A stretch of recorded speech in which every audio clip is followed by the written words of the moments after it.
ciência fala sobre um corpo inflamado? Eles mostram que as pessoas que estão com sobrepeso, tá? Isso vários estudos, eu trouxe um pedacinho de um estudo aí, tá? Todos os estudos que eu trago aqui, gente, são estudos assim, recentes, dos últimos 5 anos, pelo menos, tá?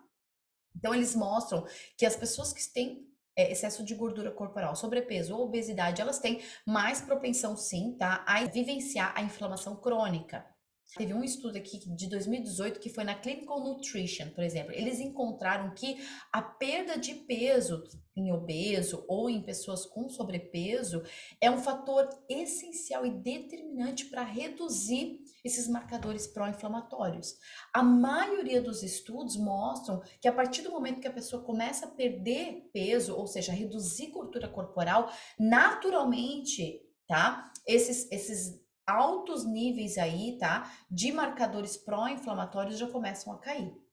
E o que eles mostram é que, assim, esses marcadores inflamatórios que são produzidos pelo tecido adiposo, ou seja, pela gordura corporal, ela aumenta leptina no nosso corpo. O que significa isso, Dayana? Leptina existem dois hormônios importantes que controlam a sua fome e saciedade dentro do corpo, tá?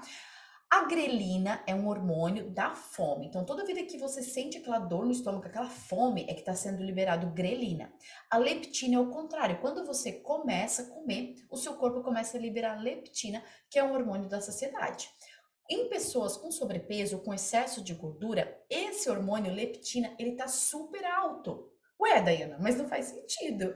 Então, as pessoas que estão com sobrepeso, elas não deveriam sentir fome. Gente, mas é o seguinte, o nosso corpo, ele resiste a tudo que é produzido em excesso. Então, o nosso corpo tem resistência quando acontece excesso. Tudo que é em excesso causa resistência dentro do nosso corpo. Excesso de açúcar, resistência à insulina. Tudo. Ou esse sábado ainda dei uma aula sobre isso, né? Para as meninas, né? Começa a ver um excesso de um hormônio X, começa a ter resistência de outro hormônio. Então, o que acontece? O seu corpo começa a ter uma resistência. Ele, ou seja, na produção daquele hormônio, porque ele pensa, meu Deus, tá acontecendo, o que tá acontecendo aqui? Tá sendo produzido muito disso, eu vou ter que parar isso. Ou ele começa a resistir para produzir aquele hormônio, ou se existe muito daquele hormônio dentro da corrente sanguínea, as células começam a resistir e não deixam aquele hormônio agir. Então, o que acontece na pessoa que está com sobrepeso? Esse hormônio leptina, que é o hormônio da saciedade, como ele está muito alto por conta do excesso de gordura, o seu corpo ele é super inteligente. Olha, pensa comigo, raciocina comigo aqui, mulher. O seu corpo é inteligente demais. O seu corpo, o seu excesso de gordura está avisando o seu corpo, está mandando sinais para o seu corpo. Olha, produz mais leptina. Essa mulher não precisa comer mais, não. Ela tem muita gordura aqui. E aí a leptina aumenta, que é o quê? Hormônio da saciedade. Fala para ela parar de comer, aumenta a leptina. Só que o que acontece? Por conta do excesso de leptina na corrente sanguínea, as células, elas bloqueiam a entrada da leptina. Como é que a leptina vai agir? A leptina precisa entrar dentro das células para agir, para que o seu corpo realmente não sinta fome. Se essa leptina ela fica solta na corrente sanguínea e não entra na célula, o seu corpo, você não entende que tem que parar de comer, ou você não sente saciedade. Ela precisa agir ela precisa entrar na célula para conseguir agir. Só que ela não entra. E aí você fica com uma fome constante porque você perdeu o seu sinal de saciedade. Você não tem mais sinal de saciedade. Você acaba tendo um sinal de saciedade muito, muito menor do que uma pessoa em peso com peso saudável, entendeu? Então é isso que acontece. Resistência à leptina, que é o hormônio da saciedade. E aí isso também faz com que você continue engordando também. E mais inflamação, mais inflamação. Está vendo? Como é uma cascata aí de coisa que acontece dentro do nosso corpo pelo excesso de gordura. Vamos continuar aqui. O que mais que a ciência fala aqui, gente? Que o excesso de açúcar, ele é sim um, um fator causador aí de inflamação. Eu sou super contra, eu sempre falo, gente, não tem nenhum alimento que cause inflamação. Não tem um alimento por si só, mas o excesso no consumo desse alimento. E o açúcar é um dos alimentos que mostram, tá? Que o consumo geralmente acima de. Eles fizeram um teste aí, colocaram vários indivíduos. Eu li um estudo recentemente, quando eu estava fazendo essa aula, que geralmente o consumo de uma lata de refrigerante, tá? Seja qualquer refrigerante normal, que tem geralmente mais de 40 gramas de açúcar, açúcar puro, açúcar, né? Nesse produto aí, ele já é capaz de aumentar marcadores inflamatórios. Eles fizeram o teste, logo depois já aumenta marcador inflamatório, tá? Então, o excesso de açúcar, ele é capaz sim de aumentar marcadores inflamatórios. E não é só isso, tá? O que está escrito aqui, ó? Que o alto consumo de açúcar, tá escrito nesse estudo aqui, ó, que é de 2022, ele reduz a diversidade de bactérias no seu intestino, tá? E diminui muito a quantidade de ácidos graxos de cadeia curta. Gente, ácidos graxos de cadeia curta, elas é uma substância produzida durante a fermentação no seu intestino por bactérias boas. Se você tem um excesso de açúcar, essas bactérias boas, elas não têm o que fazer lá, porque elas não, quando elas fermentam açúcar, ela não é produzido isso daí, essa substância maravilhosa, essa substância, esse ácido graxo de cadeia curta, ele entra na sua corrente sanguínea, fortalece o seu sistema imune. Quando você tem açúcar no intestino, ele não produz, as bactérias não produzem essa substância. E aí o que acontece? Existe uma depleção, ou seja, uma queda nessa substância, e o seu corpo ele começa já a ficar suscetível, né, o seu sistema imune aí a adquirir doenças, né? Então isso já começa a ser uma predisposição a uma redução no seu sistema imunológico, no fortalecimento do sistema imune.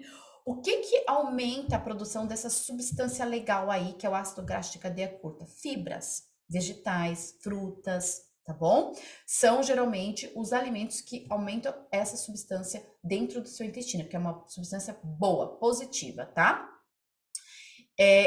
Inclusive tá falando ali que esses ácidos graxos de cadeia curta, tá? Eles podem afetar, tá? A parte de regulatória de células T-cells, são células de defesa. Então ele regula realmente a produção de defesa e ainda, além disso, ele tem uma função antibacteriana, tá? Antibacteriana dentro do seu intestino, tá? Então ele afeta realmente o sistema imune.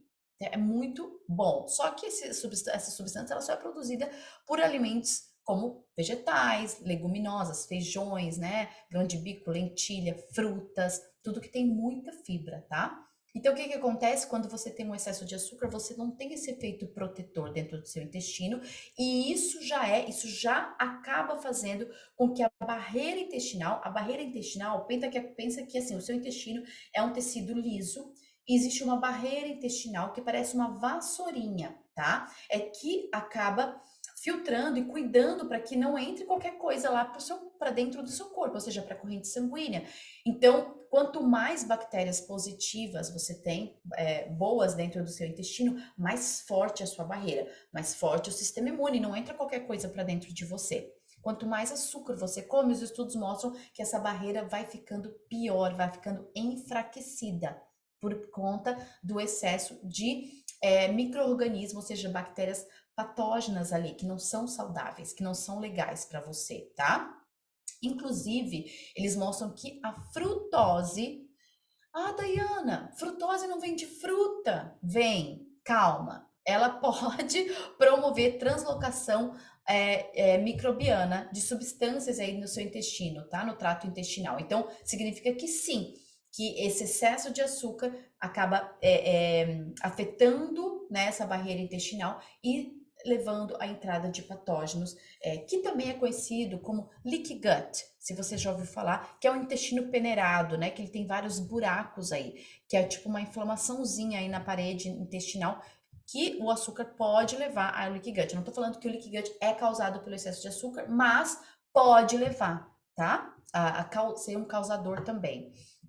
Então, assim, o que acontece, Dayana? Mas frutose é açúcar? Frutose é açúcar. É encontrado na fruta? É. Só que o que eles mostram aqui é a frutose 100% ela como açúcar, sem fibras. Então, quando você come a fruta, você está consumindo frutose, mas você também está consumindo fibras. Então, você não tem esse processo. Você tem as fibras, você tem a fermentação, você tem a produção dos ácidos graxos de cadeia curta. Agora, se você toma um suco de caixinha, por exemplo, que é frutose pura, sem nenhum tipo de fibra ali associado, e num momento, por exemplo, em jejum, isoladamente, sem uma proteína, sem nada junto ali para reduzir ou melhorar a digestão no seu intestino, né? Contrabalancear esse excesso de frutose durante o consumo, se você toma, por exemplo, de forma isolada, isso é ruim, muito ruim. E isso já pode ser um causador aí de problemas nessa microbiota e nesse fator protetor aí do seu intestino, tá bom? Então, o açúcar, sim, ele é um fator que aumenta marcadores pró-inflamatórios dentro do seu corpo. E os ácidos graxos, gente, e as gorduras saturadas. O que que a ciência fala sobre gordura saturada? É um causador de inflamação?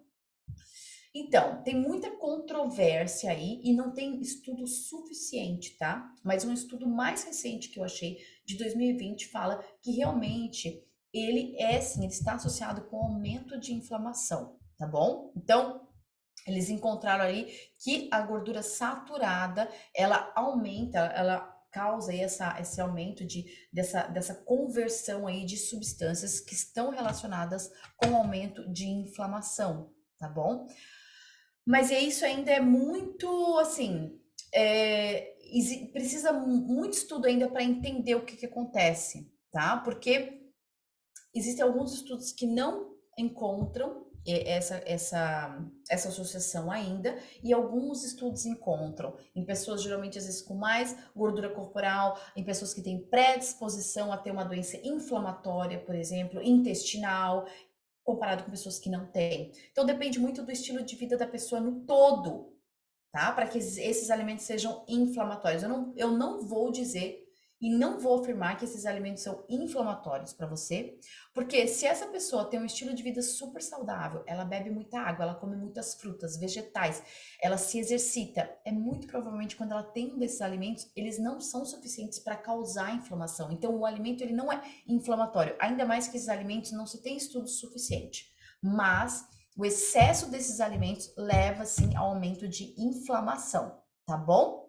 Quais são? Carnes vermelhas, manteiga, né? Creme de leite, maionese, fritura, né? Que é batata frita, óleo de palma, quase tudo que é produto industrializado, bolachas, biscoitos, tem óleo de palma, tá? Sorvete, né? E que é rico também em gordura saturada, e a pele, né, de frango, essas coisas assim, tá bom? Então, é onde você encontra a maioria das gorduras saturadas, tá bom? Inclusive, eles mostram que o ômega 6 talvez esteja relacionado aí. O ômega 6 são os óleos vegetais, mas quando em excesso, e principalmente quando sofrem alta temperatura, sem dúvida, isso é fato, eles produzem uma toxina que acaba levando aí, entrando na corrente sanguínea e aumentando a inflamação também. Então tem que cuidar, os óleos vegetais, o mais indicado aí, mais saudável que pode sofrer temperatura é o azeite de oliva, tá? E o óleo de abacate, ou avocado oil, tá bom? Em inglês.